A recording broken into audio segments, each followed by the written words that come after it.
नमस्कार, मैं अभिनय आप सबका एसएससी अभिनय में इस पे स्वागत करता हूं और आप देख रहे हैं कि जैसे जैसे चुनाव आ रहा है लगातार इतनी भर भर के वैकेंसी आ रही हैं कि सरकार ने ये ठान लिया है कि हर किसी को नौकरी दे के रहेंगे। मतलब कोई वजह ही नहीं है युवाओं के पास कि वो वोट ना दे। तो अभी आपने देखा पहले सीजीएल में बहुत वैकेंसी आई, फिर सीएचएसएल में, और अब बारी थी एमटीएस की कि जहां बच्चा 10वीं के बाद ही ये सोचने लगे। कई परिवारों में ऐसा होता है कि हमारा बच्चा 10वीं के बाद ही कमाने लगे, या ऐसे बच्चे भी खुद होते हैं कि मैं 10वीं के बाद ही अपने पैरों पे खड़े होना चाहता हूँ, जो मेरे मन में आए वो मैं करना चाहता हूँ, ताकि 18 साल का होते होते मैं अपने लिए एक पल्सर खरीद पाऊँ।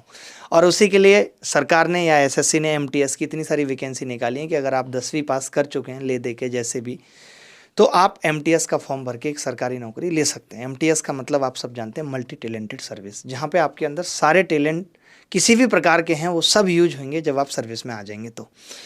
तो यहाँ आपके पास एक अपॉर्चुनिटी है कि कम उम्र में अगर नौकरी लग जाती है तो आप आगे अगर किसी और चीज़ की तैयारी करना चाहते हैं, आप सीजीएल की भी तैयारी करना चाहते हैं, आप सिविल सर्वेंट भी बनना चाहते हैं, मैं ये नहीं कहूँगा कि आप साइंटिस्ट बनना चाहते हैं तो एमटीएस की तैयारी करें, वो सोच शुरू से ही दिख जाती है। अगर आपके यहाँ ये सोच है कि मैं अपने परिवार को अब अपने कंधों पर उठाना चाहता हूँ, ताकि मुझे भी जब दुनिया से जाऊँ तो 10 लोग कंधे पे उठाने वाले मिले, थोड़ी मेरी हंसी निकल गई, कोई बात नहीं। तो एमटीएस अभी नोटिफिकेशन आया है और एमटीएस का लेवल आपने पहले से भी देखा है कि गणित में कितना ज़बरदस्त है, वो कितने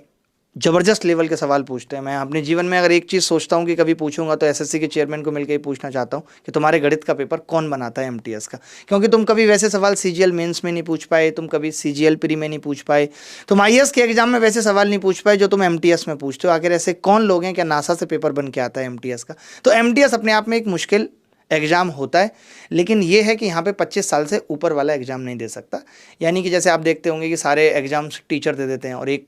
सीट वो भी ले जाते हैं, वो यहाँ पे ऑप्शन नहीं है, क्योंकि 25 साल से कम उम्र वाला ही बंदा इस एग्ज़ाम को दे सकता है। 25 भी होना नहीं चाहिए, 25 ही है ना,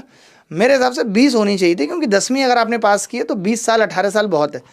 लेकिन कोई बात नहीं, 25 कर रखी है तो शादीशुदा लोग भी बहुत सारे देंगे कि कुछ नहीं, कम से कम कैसे भी करके एक सरकारी नौकरी ले लें, और जिनकी नहीं हुई है वो इसलिए देंगे कि सरकारी नौकरी हो जाए तो हो जाएगी कम से कम। तो इसके लिए हमने सोचा कि हम एक यूट्यूब पे, आपने देखा होगा हमारा एक नया चैनल है ऑल एग्जाम अभिनय मैथ्स, जहाँ पे पहले हम जीडी की तैयारी करा रहे थे और अब एमटीएस आया तो हम चाहते हैं कि एमटीएस का फ्री प्रैक्टिस बैच उसके ऊपर चले। हमारे सारे टीचर्स, सारी टीम जिन्होंने इतनी मेहनत जीडी के बैच में की वो यहाँ पे भी करे, और अगर कोई बच्चा कोई भी कहीं पे भी कोई कोर्स नहीं ले सकता है तो वो तैयारी कर पाए। लेकिन होता क्या है कि कई बच्चे सोचते हैं कि यार मैं यूट्यूब से नहीं पढ़ना चाहता, जबकि सब कुछ सेम है, सब कुछ हर कोई बढ़िया पढ़ाता है। हम तो लाइव भी ऐसे लोगों को हैं जो यूट्यूब पे भी अपना 100% है, मैंने भी हमेशा 100% दिया।